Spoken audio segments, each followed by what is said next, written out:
Madame Campredon. On n'arrive jamais à comprendre comment ça marche. Je pense que ce qui est important, parce que on n'est pas là dans un spectacle avec les Rabastinois, mais à débattre de l'avenir de la ville. Monsieur le maire, visiblement, qui a un peu de mal à se contenir aujourd'hui, puisqu'il gesticule à chaque fois qu'il parle de nous, je trouve ça très désobligeant, soit dit en passant.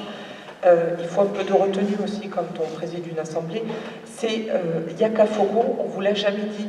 Nous, on vous a toujours proposé de vous accompagner et de vous aider et de vous expliquer. Par exemple, Monsieur Mousset, on n'est pas frustré, mais on est frustré de ne pas faire, hein, mais vous dites, ah mais si ça avait été fait il y a 10 ans, mais si vous aviez été aux commandes il y a 10 ans, vous sauriez que vous n'aviez pas du tout un centime d'euro pour pouvoir le faire, puisque la difficulté c'était déjà de payer les employés.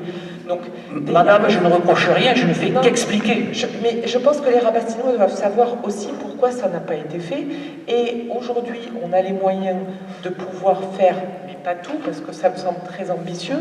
Ce qu'on vous dit, c'est vous avez un ancien maire dans l'opposition, nous on était, pourquoi on n'est pas associés? On apprend qu'il va y avoir 26 plots, on apprend qu'il va...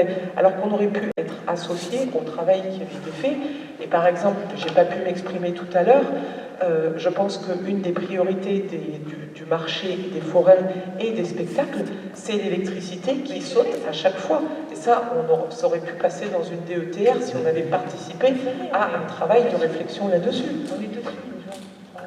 Voilà, donc, bah oui, on n'a pas...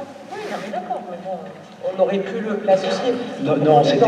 Excusez-moi, je me permets de dire, on essaye désespérément, et c'est ce cirque est navrant, d'entrer en contact avec vous. On a l'impression d'être sur deux planètes différentes, hein, mais que ce soit entendu, d'entrer en contact avec vous pour vous dire, bon sang, c'est ce climat de chamaillerie tout le temps. Hein.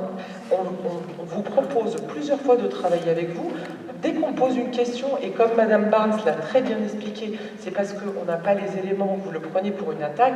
Alors maintenant, dédramatisez tout ça, prenez sur vous, nous aussi on est là, et on est là pour les Rabastinois. Donc, vous avez décidé de l'implantation, on ne va pas en faire cas. C'est vrai que c'est absurde, alors qu'on n'a pas le plan de circulation, de mettre des ralentisseurs là. On a bien compris que ce n'est pas un mètre près, parce qu'on n'est pas complètement demeuré non plus. Mais entendez cette main tendue et prenez-la pour ce qu'elle est. Et s'il vous plaît, monsieur le maire, évitez de gesticuler quand vous parlez de nous, parce que c'est très désobligeant. Oui, enfin c'est très désobligeant. Je vais quand même vous répondre, Madame Campredon, vous me tendez la main. Il faut voir la manière, quand on regarde vos postes, je prends le poste sur l'assainissement, c'était assainissement, compétence agglo ou incompétence mairie. Moi je trouve ça odieux. Vous avez un problème avec la liberté d'expression, monsieur le maire. Ce type de projet. Alors pour vous répondre,